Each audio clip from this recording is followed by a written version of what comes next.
ആൾക്കൂട്ടങ്ങൾക്ക് നേരെയുണ്ടാവുന്ന ആക്രമണങ്ങൾ വർദ്ധിച്ചതിന് പിന്നാലെ ഓസ്ട്രേലിയയിൽ വടിവാൾ വിൽപ്പനയ്ക്ക് നിരോധനം പ്രഖ്യാപിച്ചു. മെൽബണിലെ ഷോപ്പിംഗ് സെന്ററിലുണ്ടായ ആക്രമണത്തിന് പിന്നാലെയാണ് നടപടി. വിക്ടോറിയ സംസ്ഥാനത്ത് ബുധനാഴ്ച മുതൽ വിലക്ക് പ്രാബല്യത്തിൽ വന്നു. നേരത്തെ സെപ്റ്റംബർ മുതൽ വിലക്ക് വരുന്നതായാണ് അറിയിപ്പ് നൽകിയിരുന്നത്. എന്നാൽ ഞായറാഴ്ച നോർത്ത് ആൻഡ് ഷോപ്പിംഗ് സെന്ററിൽ 2 സംഘങ്ങൾ വടിവാളുമായി ചേരിതിരിഞ്ഞ് ആക്രമിച്ചതിന് പിന്നാലെയാണ് വിലക്ക് ഇത്ര പെട്ടെന്ന് പ്രഖ്യാപിച്ചത്. ഞായറാഴ്ചയുണ്ടായ ആക്രമണത്തിൽ 20കാരൻ ഗുരുതരാവസ്ഥയിൽ തുടരുകയാണ്.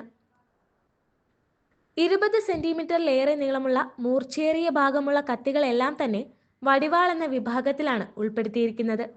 അടുക്കളയിൽ ഉപയോഗിക്കുന്ന സാധാരണ കത്തികൾക്ക് നിയന്ത്രണം ബാധകമല്ല. ഇത്തരം കത്തികൾ കൈവശമുള്ളവർക്ക് അത് പോലീസിൽ ഏൽപ്പിക്കാനുള്ള കാലതാമസം അനുവദിക്കുന്നതിനായിരുന്നു നേരത്തെ നിയന്ത്രണം സെപ്റ്റംബറിൽ ആരംഭിക്കുമെന്ന് വിശദമാക്കിയത്. ഇംഗ്ലണ്ടിലും വെയിൽസിലും സോംബി സ്റ്റൈൽ ആയുധങ്ങൾക്കും വടിവാളിനും കഴിഞ്ഞ സെപ്റ്റംബർ മുതൽ വിലക്ക് പ്രഖ്യാപിച്ചിരുന്നു. ഇത് സ്വന്തമാക്കുന്നതും കൊണ്ടു നടക്കുന്നതും വിൽക്കുന്നതും കുറ്റകരമാണ്.